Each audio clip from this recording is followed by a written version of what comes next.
Would you like a blood light?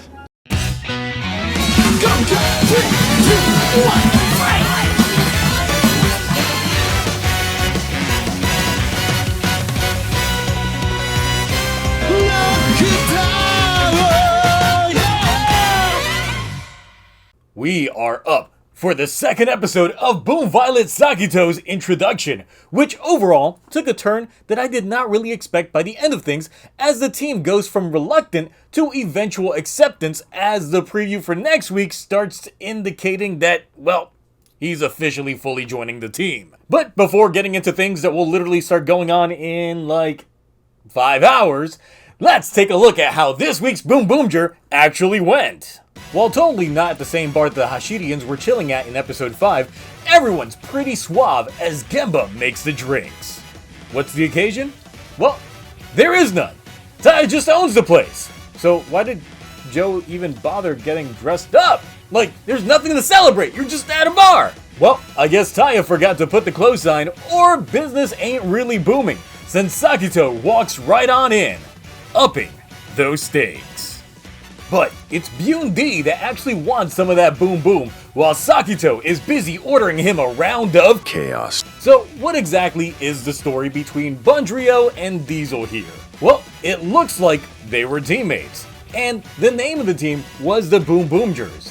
But there was apparently some naming turmoil originally, as Diesel wanted it to be called the BoonBoomgers, so they ended up racing to see whose name reigned supreme, and Bundrio won.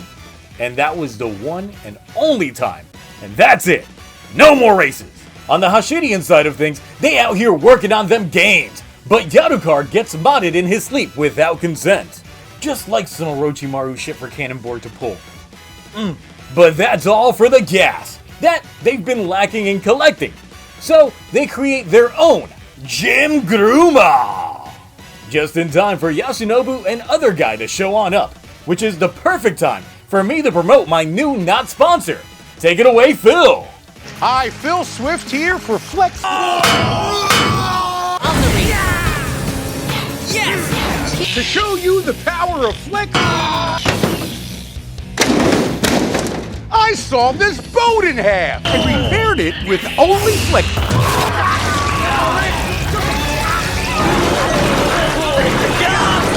Yeah, doggy! Man, the power of Flex Gas really be hidden.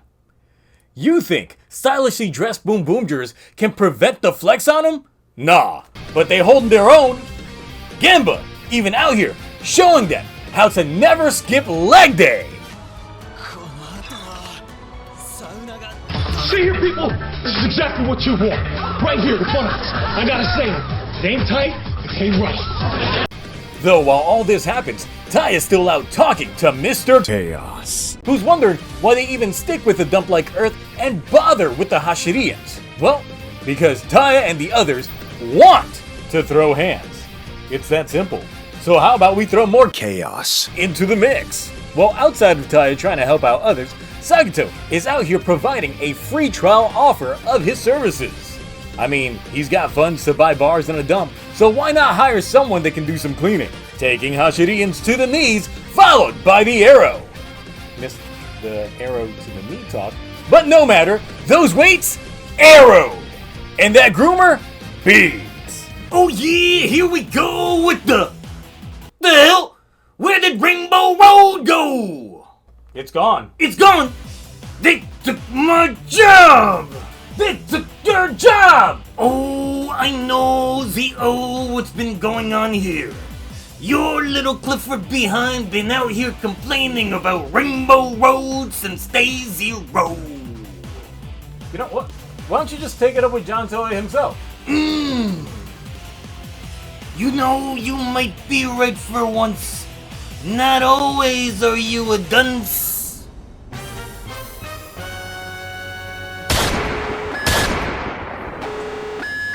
Manners! Can't you see that I am John Toei? Listen here, ningún pollo sin manos. What's the deal with the lack of Rainbow Road in BoonBoomger? Oh, that. I got a cease and desist from Nintendo Soji. Got your ass. What in the hell? Now, I don't expect a simpleton like you to completely understand what I'm about to say, but as corporate entities, we actually fight things out using the powers of the justice system. And to that I mean we money hat lawyers, judges, and everything and the like just to make sure we get what we want. However, I will just say this. I'm also a cheap son of a bitch and don't like spending a lot of money in legal expenses. Now, if you don't mind, I've got some shows to not QC. So, while Groomer goes big, Bundrio's up to bat. So now, it's BoonD's time to confront him by making him eat his dust, roll up, and get treadmilled? That's awkward. Throwing shit at him until he gets that flat. Luckily, Bundrio's got the spare, and gets Boon ready for his showtime. See, now that BoonD's felt Boom Boom's raw emotions, Sagito's got mementos to potentially deal with. With this episode of BoonBoomger, we get the giant debut of Boon Diesel. So with that, let's talk forms.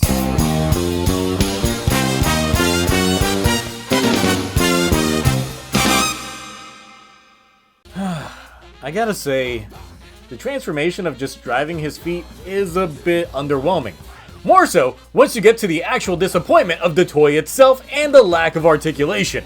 Though, the BoonD design on its own actually quite works for me, even with the helmet opening up to reveal his true face.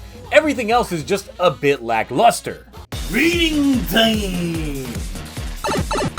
This episode continues the gags that are sure to please, and already answered some plot threads from last week while introducing some new ones that will likely get paid off in the next episode, which, like I said, is only like 5 hours away from me recording this anyway. But that being said, it was still a very enjoyable episode, especially for the gags and shenanigans that we got with the weights going on. So with that being said, this episode is getting the Boom Boom Beam! So we've bypassed Rainbow Road and now go straight into the big fight. So they either got bored with having the same scenario play out, even though it's never been quite explained how Yadikar is even able to get there to begin with, but the other option is that they're saving it for a proper Grand Prix course and don't want to drag the footage so much that it makes the actual BBG unexciting because of the reused set.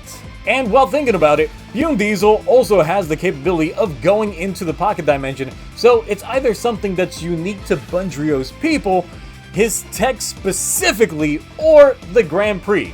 Though I really doubt it's that last one, because if he was banned because of his license, then why would he have access to a Grand Prix course to begin with?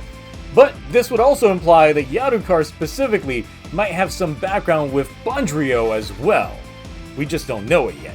The episode itself tells us that the rivalry between Bundrio and Diesel wasn't exactly the rivalry that I was hoping for. I mean, when you have the voice of Tai from Digimon and Satoshi from Pokemon in a room, you expect some shit to go down. Instead, nah. But also, someone in my comment sections for the last episode's review actually did suggest that Bundrio was just lying about being a racer and he had always been part of the pit crew. And now after this episode, I can totally see that. Violet and Diesel are equipped for actual racing while Bundrio is a truck. I take offense to that. So, the feeling that Bundrio didn't want to meet with Diesel wasn't that he actually couldn't show his face after leaving the original BoonBoomgers, but because he didn't want to be outed as just being part of the pit crew and not a real racer. But when you give his actions that he actually had during this episode and the look that Taya gave at the end, it's pretty much implied that, he's figured it out. So it could be implied that Bundrio was actually a racer at the start of the BoonBoomgers, but something ended up happening. Or that Diesel just wasn't taking him seriously with that first race, but once again, something happened that didn't allow him to beat Diesel ever again. And it really couldn't be the whole license thing, since that would have happened well after the fact. You gotta have multiple races before you get your license revoked. Now that we know that the two actually have always been teammates, it kinda kills the aspects of them serving as long-term rivals going into the BBG. Especially with Violet going into just being asked to be hired. So I do feel that we're getting the joining of the team in the next episode a little too soon. And although I am disappointed by that outcome, I guess I'll have to wait to see if the execution actually ends up working out in the end. I will say that the lead up to whatever Cannonborg's got cooking does still have me relatively interested on what he's got in store.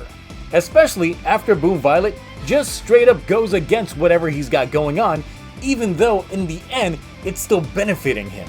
I will say that also Sakito's whole chaos thing is still hilarious to me, though we'll have to see how they'll keep bringing it up into the mix. However, I will just add in that for this episode in particular, I was just not that big of a fan when it came to the fight choreography. It was really floaty and CG projectile heavy, especially for the ground fight of things, and the mostly treadmill shenanigans on the large side was eh. If it wasn't for like the Yasunobu and the flexing on him thing, those are the parts that really saved this episode for me and prevented it from going into the C rank. But if they didn't have those gags in there, then yes, it would have dropped down to a C. Literally, saved by flexing. Now, since I didn't do Tokutonic last night, and this review is coming out relatively close to the next episode coming out, and I figure some people are probably going to ask me about this anyway, there is some leaks regarding a certain Reds upgrade, which feels like it's coming relatively soon. And all of that just really makes me think that the BBG might not be the halfway point shakeup if we're getting that form that doesn't scream race more so and just screams helpful hero. So I don't know, I was really hoping that the BBG would be the halfway point, they get that out the way, and then they go into serving as proper heroes. But given the way that that form looks, it's kind of implied we might go the opposite direction on things, and they deal with the Hashidian mess first and then go into the BBG. But it could also be that this is just the first of many, many upgrades that we'll see throughout the line. Maybe. But those are my thoughts. What are yours? As, once again, there's a good chance that this video comes out right to the next episode. Probably the next episode might already be out by the time that this video even goes live. Who knows? But either way, what did you think about this week's episode? Sakito getting hired, Fitz that had no real reason on being on the show, and what's Cannonborg cooking on?